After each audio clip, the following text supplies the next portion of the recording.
بسم اللہ الرحمن الرحیم۔ السلام علیکم دوستو، کیسے ہیں آپ؟ امید کرتا ہوں آپ خیریت سے ہوں گے۔ حکیم حافظ محمد بلال ایک نئے ٹاپک کے ساتھ آپ کی خدمت میں حاضر ہے، اور آج کا جو ہمارا ٹاپک ہے وہ عورتوں کے امراض کے متعلق ہے۔ عورتوں کا ایک بہت بڑا مسئلہ جس کو ہم طبی زبان میں کثرت تمس کہتے ہیں، اور عام زبان میں اس کو ماہواری کا زیادہ آنا، حیض کا زیادہ آنا کہا جاتا ہے۔ اور ان دنوں کے اندر جو ہماری مائیں بہنیں بیٹیاں ہیں ان کو بلیڈنگ بہت زیادہ ہوتی ہے، یا جو حیض ہوتا ہے وہ مہینہ مدت سے زیادہ آتا ہے، کافی دنوں تک مطلب ہے کہ جاری رہتا ہے، اور بلیڈنگ اس کے اندر بہت زیادہ ہونی شروع ہو جاتی ہے۔ اور بعض اوقات جو دونوں مدتیں ہوتی ہیں ان کے درمیان کے اندر بھی یہ مسئلہ ہونا شروع ہو جاتا ہے کہ ابھی کچھ دن ہوئے، عورت نہا کر پاک صاف ہوئی اور تھوڑی دن گزرے،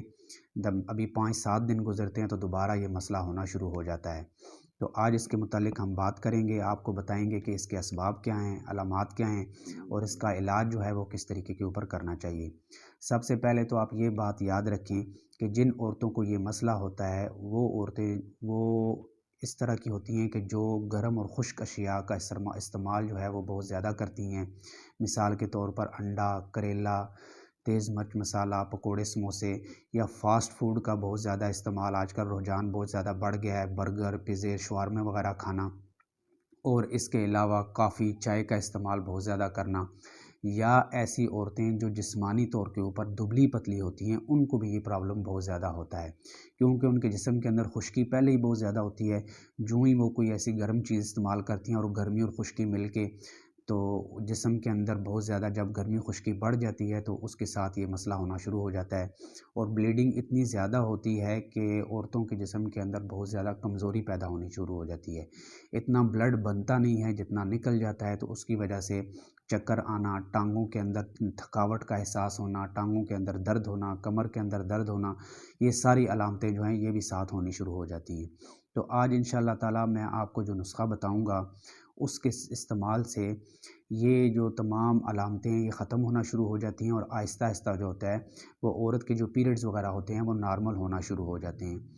اس میں سب سے بڑا مسئلہ یہ ہوتا ہے کہ جب جسم کے اندر گرمی اور خشکی بڑھتی ہے تو جو رحم ہوتا ہے اس کے اندر ایک قسم کی سوزش آ جاتی ہے۔ اس مرض کا علاج ہی اس سوزش کو ختم کرنا ہے۔ بعض اوقات اس طرح ہوتا ہے کہ ڈاکٹر حضرات جو ہوتے ہیں وہ ان دنوں کے اندر بہت زیادہ ٹھنڈی دوائیاں استعمال کروا کے وقتی طور پر اس کو بلیڈنگ کو بند تو کر دیتے ہیں، لیکن وہ سوزش چونکہ اندرونی طور پر ابھی ختم نہیں ہوتی، تو اس لیے تھوڑے دن گزرتے ہیں تو پھر یہی مسئلہ دوبارہ سٹارٹ ہونا شروع ہو جاتا ہے۔ تو آج کے نسخے کے اندر جو میں جن چیزوں کا استعمال آپ کو بتاؤں گا اس سے یہ ہوگا کہ یہ جو رحم کے اندر ایک قسم کی سوزش آ گئی ہے جس وجہ سے یہ پرابلم ہو رہی ہے، اس سے آپ کو مستقل طور پر کے اوپر نجات ملنی شروع ہو جائے گی، اور یہ مسئلہ بہت ہی جلدی جو ہے وہ کور ہونا شروع ہو جائے گا۔ تو یہ آپ نسخہ نوٹ فرما لیں۔ اس کے اندر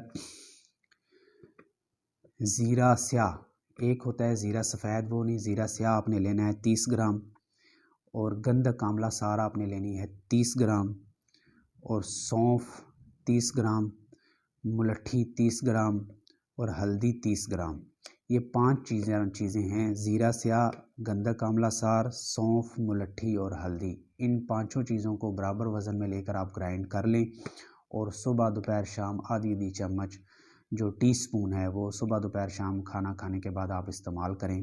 اور اس کے ساتھ ایک سیرپ ہے، اس کا نام ہے شربت انجبار، یہ آپ بازار سے لے لیں، میں اس کی پکچر بھی انشاءاللہ ویڈیو میں لگا دوں گا۔ یہ جو سیرپ ہے یہ 3 سے 4 چمچ ایک گلاس پانی کے اندر مکس کر کے ایک ٹائم صبح نہار منہ پی لیں، اور دوسرا جو ہے وہ عصر کے وقت پی لیں، اور تمام گرم و خشک جو اشیاء ہیں ان کا استعمال بند کر دیں، تو انشاءاللہ تعالی اس مرض کا بہت جلدی خاتمہ ہو جاتا ہے۔ اللہ تعالیٰ تمام بیماروں کو شفائے کاملہ عاجلہ نصیب فرمائے، اور عافیت والی جو ہے وہ زندگی عطا فرمائے۔